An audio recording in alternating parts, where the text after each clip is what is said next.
وہ کیا گردون تھا تو جس کا ہے ایک ٹوٹا ہوا تارا۔ یہاں پہ علامہ اقبال ہم سب سے پوچھ رہے کہ کبھی اے نوجوان مسلم تدبر بھی کیا؟ تدبر یعنی سوچنا۔ کبھی ہم نے یہ بات سوچی ہے کہ وہ کیا گردون یعنی گیلیکسی، کہ وہ کیسی گیلیکسی ہے جس کا ہم آج ایک ٹوٹا ہوا تارا ہے؟ ہم کہاں سے آئے تھے، ہمارے لوگ کیسے تھے اور ہمارا پاسٹ کیسا تھا؟ کبھی ہم نے یہ بات کو سوچا ہے؟ آج سوسائٹی میں ہم لوگ اتنے مینیپولیٹ ہو رہے، ہمیں یہ کہا جا رہا کہ ہم بہت بیکورڈ سوچ رکھتے، ہماری تھنکنگ بہت بیکورڈ ہے، ہمیں ٹیررسٹ بتایا جا رہا، ہم سوسائٹی میں کہیں فٹ نہیں ہوتے یہ بتایا جا رہا۔ یہ وہی لوگ ہیں جس نے ہماری ہسٹری کو ڈی کنسٹرکٹ اور ڈسٹورٹ کیا تھا۔ میں آپ کو ایک ایگزامپل بتاتے چلوں۔ ایک صحابہ تھے جو بہت انصاف پسند کرتے تھے، جس کا نام تھا عمرو بن عاص۔ انہوں نے جب بھی انصاف قائم کیا تھا، جب انہوں نے ایجپٹ کو فتح کیا، ان کو آج ویسٹرن ہسٹری میں وار کرمنل کہا گیا ہے۔ اعوذ باللہ، کیا یہ صحیح ہے؟ بٹ جب ایک ٹرو وار کرمنل کی بات آئی جیسے کہ نیپولین، دے کال ہم اے ہیرو اینڈ گلوریفائی ہم۔ ایک ایسا ظالم شخص جس نے شاید تھاؤزنڈس آف بلیک پیپل کو گیس چیمبرز میں ڈال کر زندہ جلا دیا تھا، اس شخص کو وہ لوگ ایک ریئل ہیرو بتا رہے اور گلوریفائی کر رہے۔ کیا یہ بات کہیں فٹ ہو رہی؟ آج جو ہم ہالی ووڈ موویز کے فکشنل ہیروز کو دیکھ کر متاثر ہو رہے، ہماری ہسٹری میں تو ریئل لائف ہیروز ہے جس کے بارے میں ہمیں علم تک نہیں۔ چلیں میں آپ کو ایک انسیڈنٹ بتاتے ہوئے چلوں۔ مسیلمہ الکذاب اور ان کے لوگ جنگ یمامہ کے دوران ایک جگہ قید ہو چکے تھے، تو وہاں پہ ایک نوجوان بچہ تھا جس کا نام تھا البراء ابن مالک۔ اللہ عالم، یہ کہا جاتا کہ وہ بہت دبلے پتلے اور چھوٹے سے تھے۔ جب المسیلمہ الکذاب اور ان کے لوگ کوئی ذریعہ نہیں ڈھونڈ پا رہے تھے تاکہ وہ لوگ باہر نکل سکیں، جب البراء ابن مالک نے یہ فرمایا کہ اے لوگ سنو، اگر تم مجھے اس دیوار کے اس پار بھیج دو گے تو میں جا کر دروازہ کھول دوں گا۔ حالانکہ انہیں اس بات کا علم تھا کہ وہاں پہ بہت سارے سولجرز نگرانی پہ لگے ہوئے ہیں، تو تب یہ لوگوں نے وہ بات سنتے ہی یہ کہا کہ اے البراء ابن مالک، اگر ہم نے تمہیں اس دیوار کے اس پار بھیج دیا تو وہ پورے جو سولجرز ہیں وہ تمہارے ٹکڑے ٹکڑے کر ڈالیں گے۔ یہ بات سن کر البراء ابن مالک نے یہ کہا کہ یہ میرے لیے بہت فخر کی بات ہوگی، کیونکہ ایک طرف سے میں تم لوگوں کی مدد بھی کروں گا اور اللہ کو راضی بھی، کیونکہ اگر میں وہاں پر جا کر مر جاؤں گا، وہ لوگ میرے ٹکڑے ٹکڑے کر ڈالیں گے تو مجھے شہید کا مرتبہ ملے گا اور میں اس طرح اللہ تعالیٰ کو بھی راضی کروں گا۔ اللہم بارک۔ سوچئے ایک چھوٹا سا لڑکا جو یہ بات کہہ رہا ہو کہ اسے اللہ تعالیٰ کو راضی کرنا ہو اور لوگوں کی مدد کرنا ہو، وہ کتنا ایمان رکھنے والا ہے۔ اور جب وہ لڑکا اس دیوار تک پہنچا دیا گیا اور وہ جا کر دروازہ کھل رہا تھا، تو یہ کہا جاتا کہ اس لڑکے کے اندر کچھ 10 بار سٹیپ کرے اور اس لڑکے کے ٹکڑے ٹکڑے کر ڈالے، اور جب جا کر وہ دروازہ کھول بھی سکا۔ واللہ المستعان۔ دیکھیے کیسا ایمان تھا وہ لوگوں کا۔ نیکسٹ ایگزامپل یہ آتا ہے کہ ایک مسلم کمانڈر تھے جس نے اپنی پوری زندگی میں 50 بیٹلز کیے تھے اور وہ کبھی نہیں ہارے، اور جب انہوں نے حاصل کی تو وہ اللہ تعالیٰ کے پاس پہنچ چکے تھے۔ تو یہ کہا جاتا کہ یہ ایک رولر تھے جو الاندلس کو کچھ تقریباً 24 ایئرز تک رول کرے، جو لیٹ 10th سینچری سے 11th سینچری تک ہے۔ ان کا نام تھا محمد ابن عبداللہ ابن ابی عامر، جسے الحاجب المنصور بھی کہا جاتا۔ تو یہ کہا گیا کہ جب ان کی وفات ہوئی تو پورے یوروپ نے ان کی وفات پہ سیلیبریشنز کیے تھے۔ اعوذ باللہ۔ یہ کہا جاتا کہ انہوں نے اپنی پوری لائف ہسٹری میں 50 بیٹلز کیے، اور جب وہ لاسٹلی ساؤتھ آف افریقہ کو کانکر کرنے جا رہے تھے تو تب ان کی وفات وہی جنگ کے دوران ہوئی۔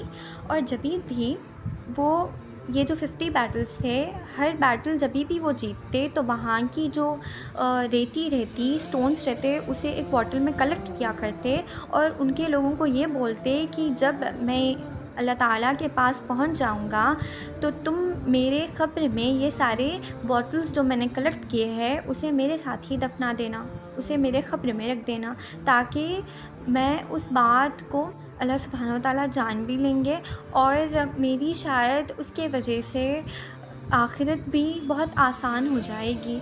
اور جب ان کی وفات ہوئی اور انہیں دفنا دیا گیا تو ان کے جو قبر تھی وہاں پر یوروپین والے آ کر بہت زیادہ شور مچا رہے تھے، سیلیبریٹ کر رہے تھے۔ تو وہاں کے ایک شخص نے یہ فرمایا کہ تم لوگ شکر ادا کرو کہ ان کی وفات ہوئی، تب جا کے تم لوگوں نے جیت حاصل کی، اگر وہ زندہ ہوتے تو کبھی تم لوگ جیتتے نا۔ اور جب ان کی موت بھی ہو گئی تھی تو تبھی بھی انہوں نے اس جنگ کو جیت لیا تھا۔ ماشاء اللہ، یہ کتنی علم والی بات ہو گئی۔ دیکھیے وہ لوگوں کا ایمان کس طریقے کا تھا، وہ لوگ کیسے قرآن و حدیث کو فالو کیا کرتے تھے، کیسے اپنے دین کو بھی اپنی دنیا کو بھی مینیج کیا کرتے تھے۔ یہ سب چیزوں سے ہمیں یہ بات معلوم ہوتی ہے کہ بیلنس کتنی امپورٹنٹ ہے ہماری لائف میں۔ بیلنس از کی ٹو ایوری تھنگ۔ ہماری دین اور دنیا کے لیے بیلنس کرنا بہت اہم و ترین چیز ہے۔ چلیں میں آپ کو ایک ایگزامپل کے ساتھ سمجھاتی چلوں ان ایزی وے کہ بیلنس کتنا امپورٹنٹ ہے ہمارے لیے۔ فار ایگزامپل میں کار چلا رہی ہوں اور جیسے کہ ہمیں معلوم ہے کہ کار کے بہت سارے مررز رہتے ہیں، اور کون سی بھی وہیکل کیوں نہ ہو ہمیں بہت اٹینٹیو رہ کر چلانا پڑتا ہے نا۔ تو ابھی اگر میں آپ سے یہ کہوں کہ میں کار چلا رہی ہوں اور میں اٹینٹیو ہوں، اور میں بس ونڈ اسکرین جو سامنے وائڈلی اسپریڈ ہو کے رہتی میں بس وہیں پر دیکھ کر کار چلاؤں گی، تو آپ مجھے یہ یقین یا گارنٹی سے بتا سکتے کہ میرا کوئی ایکسیڈنٹ ہوگا؟ نہیں نا۔ اگر میں آپ سے یہ بات کہوں گی کہ میں کار اٹینٹیو سے نہیں چلاؤں گی، بلکہ میں 2 مررز دیکھوں گی، ایکسٹرنل مررز بھی دیکھوں گی، انٹرنل مررز بھی دیکھوں گی، اور ونڈ اسکرین بھی دیکھوں گی، سب دیکھتے ہوئے چلاؤں گی، تو تب آپ مجھے یہ بتا سکتے کہ میرا کوئی ایکسیڈنٹ نہیں ہوگا؟ نہیں نا، کیونکہ میں وہاں پہ اٹینٹیو نہیں ہوں، رائٹ۔ تو میرے لیے یہ ضروری ہے کہ میں اپنے آپ کو اٹینٹیو بھی رکھوں، اور جو پیچھے وہیکلس آ رہی ہیں اس پہ بھی میری نظر ہو، جو سامنے ڈیسٹینیشن آ رہا ہے وہاں پہ بھی میں صحیح ہوں، میرا وے بھی صحیح ہو، ہے نا۔ میرے لیے یہ سب چیزیں بہت امپورٹنٹ ہوں گی اگر مجھے فائنل ڈیسٹینیشن تک پہنچنا ہو، تو میرے لیے یہ بیلنس کرنا بہت امپورٹنٹ ہو جائے گا۔ تو یہی تو بات ہے نا کہ اگر ہم جو ہمارے سویلائزیشنس تھے، مسلم سویلائزیشن جیسے کہ میسوپوٹامین سویلائزیشن، ایجپٹین سویلائزیشن، اگر ہم اس پہ بھی غور کریں، ان کے بارے میں بھی ہمیں علم میں ہو، وہ کیسے اپنے آپ کو رکھتے تھے، کیسے اپنا ایمان بہت مضبوط کیا کرتے تھے، کیسے اپنا اسٹرانگ بنا کے رکھتے تھے اللہ سبحانہ و تعالیٰ سے، اس پہ بھی ہمارا علم ہو، اور جب ہم پریزنٹ میں ہیں تو اس پہ بھی ہم بہت اٹینٹیو ہو، ہم بہت انکریجڈ ہو، موٹیویٹڈ ہو، ہے نا۔ اور جو فائنل ڈیسٹینیشن پہ جانا ہے ہمیں، فیوچر ہمارے سامنے جو آ رہا ہے، وہاں پہ بھی ہم اپنے ایمان پہ ڈٹے رہو، ثابت قدم رہو، تو تب جا کے ہم اللہ تعالیٰ کو بھی راضی کریں گے، اور تب جا کے ہمیں جنت حاصل ہوگی انشاءاللہ، ہے نا۔ تو وہی تو حال تھا ہمارے صحابہ کا، جیسے کہ عمر ابن خطاب رضی اللہ عنہ جو ہمارے دوسرے خلیفہ تھے، ہے نا، انہیں الفاروق کہا جاتا، جو صحیح اور غلط میں بہت فرق کیا کرتے تھے، ہے نا، جسے معلوم تھا کہ کیا صحیح ہے اور کیا غلط، وہ ہمیشہ صحیح کا ساتھ دیا کرتے تھے، ہے نا۔ تو وہاں پہ انہوں نے اپنی جب وہ لیڈر بنے تو اپنے لوگوں کے لیے انہوں نے بہت ساری چیزیں کی، جیسے کہ انہوں نے ڈیمز تک کنسٹرکٹ کیے تاکہ ایگریکلچر کے لیے مسئلہ نہ ہو، واٹر اسٹورنگ بھی بہت اچھے سے ہو، انہوں نے غریب لوگوں کے لیے بیت المال بھی اسٹیبلش کیا تھا۔ وہی ایک شخص تھے جس کے اندر اللہ تعالیٰ نے یہ بیت المال جیسی چیزیں ڈالی تاکہ وہ غریب لوگوں کی مدد کر سکیں، ہے نا۔ جیسے کہ اگر ہم ہمارے پہلے خلیفہ کو دیکھیں، ابوبکر صدیق رضی اللہ عنہ، جسے صدیق کہا جاتا، جو بہت سچ بولتے اور جب بھی بولتے تو سچ بولتے، ہے نا۔ تو وہ بھی اتنے آگے والی سوچ رکھے کہ انہوں نے ہی تو ہمارے قرآن کو کمپائل کیا۔ تب تک تو آیتیں ہی تو تھیں جو بس کہیں پر دیواروں پر لکھی گئی تھیں، کہیں کیوس پر لکھی گئی تھیں، کہیں پتوں پر، کہیں جھاڑ پر، تو انہوں نے ہی تو آگے والی سوچ رکھتے ہوئے اپنے لوگوں کے لیے اپنا ایمان تازہ کرتے ہوئے، اپنے آپ کو ثابت قدم رکھتے ہوئے انہوں نے ہی تو آگے والی بھی سوچ رکھی اور اپنے پرسنل لائف کو بھی مینٹین کیا اور پروفیشنل لائف کو بھی۔ تو ہمیں ان سب چیزوں سے یہی تو معلوم ہوتا ہے کہ ہمارا جو پاس تھا وہ بہت میگنیفیشنٹ تھا، اور ہمیں اس بارے میں معلوم کرنا بہت امپورٹنٹ ہے۔ اگر ہم اس سے مخاطب نہیں ہوں گے تو ہمارا پریزنٹ کچھ نہیں ہوگا، ہم گمراہی میں پڑے رہیں گے۔ عمر ابن خطاب رضی اللہ عنہ کا فرمان ہے، نحن قوم اعزنا اللہ بالاسلام فلما وابتغ العز فی غیرہ اعزنا اللہ۔ یہاں پہ یہ فرما رہے کہ ہم لوگ ایک امت ہے اور اللہ تعالیٰ نے ہمیں اسلام جیسی عزت عطا فرمائی، لیکن ہم اسلام کو چھوڑ کر کہیں اور سے عزت طلب کریں گے تو اللہ تعالیٰ ہمیں تذلیل کر دیں گے، ہیوملیٹ کر دیں گے۔ تو یہ تو بہت غور و فکر کرنے والی بات ہو گئی ہے نا۔ آج پریزنٹ ڈے میں، پریزنٹ سوسائٹی میں، پریزنٹ ایرا میں ہم کیسے ہیں؟ کہاں سے ہم عزت طلب کر رہے ہیں؟ کس طرف ہم بھاگتے ہوئے جا رہے ہیں؟ کیسا ہمارا بانڈ ہے؟ کیا جانتے ہیں ہم اسلام کے بارے میں، ہے نا؟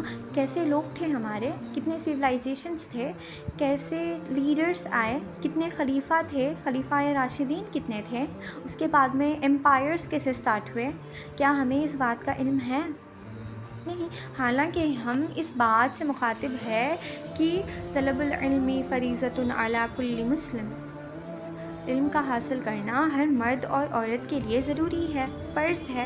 ہمیں یہ بات معلوم ہے، ہمارے علم میں یہ بات ہے، ہر چھوٹا بچہ جانتا ہے اس بات کو، لیکن کیا ہم نالج سیکھ کر رہے بھی تو کیسی نالج؟ ایک ایسی نالج جو شاید ہمیں بس دنیا میں، ورلڈ لائف میں بینیفٹ کرے، ہے نا؟ کیا ہم ایسی نالج طلب کر رہے، سیکھ کر رہے جو ہمارے دین اور دنیا کو بھی مینیج کرے گی؟ رائٹ؟ صحابہ جیسے نالج ہم لوگوں کے پاس ہے؟ بتائیے، ہے کیا؟ ہمارے لیے ہسٹری جو ہے نا ایک پراپر نیویگیشن ہے، ایک ذریعہ ہے ہمیں یہ بتانے کا کہ کس راہ کو ہمیں چننا چاہیے اور کس راہ سے ہمیں بچنا چاہیے۔ کیسے ہمارے جو لوگ تھے پاسٹ میں وہ کیسے اپنے پرابلمس کو ٹیکل کرتے تھے، وہ لوگوں کے پاس کیسے پرابلم سالونگ سکلز تھے، کیا سکلز وہ لوگ اڈیپٹ کیا کرتے تھے جس کی وجہ سے وہ لوگوں کی دنیا بھی اچھی رہتی تھی اور آخرت بھی، کیسے وہ لوگ تھے، کتنا ایمان تھا۔ ہمارے لیے یہ جاننا بہت ضروری ہے۔ تو چلے میں آپ کو کچھ اسلامک اسکالرس، فلاسفرس کے بارے میں بتاتے چلوں انشاءاللہ۔ امید ہے اب تک جو میں نے آپ کو باتیں بتائی ہیں وہ آپ کو اچھے سے سمجھ آ گئی ہوں گی، اور انشاءاللہ میری تو یہی کوشش رہی کہ میں آپ کو موٹیویٹ کر سکوں تاکہ آپ آگے چل کر علم حاصل کرنے کوئی ڈیلے نہ کریں۔ پہلے شخص کے بارے میں ہم جانیں گے جسے فادر آف ماڈرن میڈیسن کہا گیا، جو فلاسفر، فزیشین، ایسٹرونامر بھی تھے، وہ ابن سینا ہے جو ازبکستان سے بلانگ کرتے ہیں۔ ماشاءاللہ سے انہوں نے بس 10 سال کی عمر میں پورا قرآن کو میمورائز کیا، وہ حافظ قرآن بھی تھے، اور جب وہ 13 ایئرس کے تھے تو انہوں نے اسلامک لاء کو بہت ڈیٹیللی پڑھا، اور وہ جب 16 ایئرس کو جا پہنچے تو وہ ایک ویل اسٹیبلش گیٹ فزیشین بن گئے تھے، اور انہوں نے 17 ایئرس میں سلطان آف بخار کے کورٹ میں ایک فزیشین کے طور پہ ورک کیا تھا۔ ان کے بہت سارے بکس ہیں جیسے کہ دا کینون، دا بک آف ہیلنگ۔ دا کینون جو ہے وہ ماڈرن میڈیسن کی بک تھی جس کو یوروپین کنٹریز نے 17 سینچری میں حاصل کی، اور اس کی مدد سے بہت سارے میڈیسنس کو مینوفیکچر بھی کیا تھا، اور وہ پہلے ایسٹرونامر تھے جس نے یہ کہا کہ وینس جو ہے سن کے بہت قریب ہے جب ہم ارتھ سے کمپیئر کریں گے۔ انہوں نے ایک ایسا انسٹرومنٹ بھی بنایا تھا جس کی مدد سے سٹارز کو دیکھا جا سکتا، اور وہ پہلے شخص تھے جس نے یہ بتایا کہ light travels faster than sound. انہیں جب یہ ریئلائز ہوا، ایک دن وہ بارش کے نیچے کھڑے کر دیکھ رہے تھے آسمان کی طرف، اور وہاں پہ انہوں نے دیکھا کہ پہلے بجلی کا کڑکنا ہوا، تھنڈر اسٹارم، اس کے بعد میں اس کی آواز آئی، اس سے انہیں یہ مخاطب ہوا کہ light travels faster than sound, اور وہ پہلے شخص تھے جس نے مینٹل النس کے بارے میں بات کی تھی، اور ان کا وفات رمضان کے مہینے میں ہوا۔ نیکسٹ ہم ایک ایسی خاتون کے بارے میں بات کریں گے جس نے 8th سینچری میں پورے ورلڈ کو یہ بتایا کہ ایجوکیشن کتنا امپورٹنٹ ہے by establishing the first university plus mask which is Al Qarawiyyin university. وہ ایک عرب مرچنٹ محمد ابن عبداللہ کی بیٹی تھی فاطمہ الفہری، جس کے بہن کا نام زینب الفہری تھا۔ وہ لوگ تنیشیا سے بلانگ کیا کرتے تھے، کسی وجہ سے ان تینوں کو موروکو شفٹ ہونا پڑا۔ وہ وہاں پر جا کر ایک چھوٹی سی سٹی فیس میں رہنے لگے۔ یہ کہا جاتا کہ محمد ابن عبداللہ کے وفات کے بعد ان دونوں بہنوں کو بہت ساری دولت حاصل ہوئی۔ اس دولت کو فاطمہ الفہری نے یونیورسٹی پلس ماسک بنانے میں لگا دی تھی۔ اللہ عالم، یہ بھی کہا جاتا کہ جب تک وہ تیار نہ ہوئی وہ روز فاسٹ کیا کرتی تھی۔ 859 AD میں وہ تیار ہو چکی تھی اور وہ جب کے زمانے کا سب سے بڑا لرننگ سینٹر ہوا کرتا تھا۔ پورے ورلڈ سے وہاں پہ ٹیچرز اور اسٹوڈنٹس آیا کرتے تھے irrespective آف اینی ریلیجین، اور وہاں پہ ہی الجبریک ڈیولپ بھی ہوا تھا اور وہ پہلی ڈگری گرانٹنگ یونیورسٹی تھی۔ Later on it was recognized by UNESCO and Guinness World of Records. وہاں پہ اسلامک اسٹڈیز ہی نہیں بلکہ فلاسفی، سائنس، ایسٹرونومی جیسے بھی اسٹڈیز تھے۔ وہاں کے بہت اسکالرس بھی بنے اسٹوڈنٹس، جیسے کہ ابن خلدون، ابن رشد۔ کرسچینس بھی تھے جیسے کہ پاپ سلویسٹر II۔ ایسے ہی بہت سارے اسلامک فلاسفر، اسکالرس، پوئٹس بہت سارے ہیں۔ اگر میں آپ سے یہ سوال کروں گی کہ who were the first persons to fly in the sky، آپ لوگ رائٹ بردرس بولتے، لیکن that was not true۔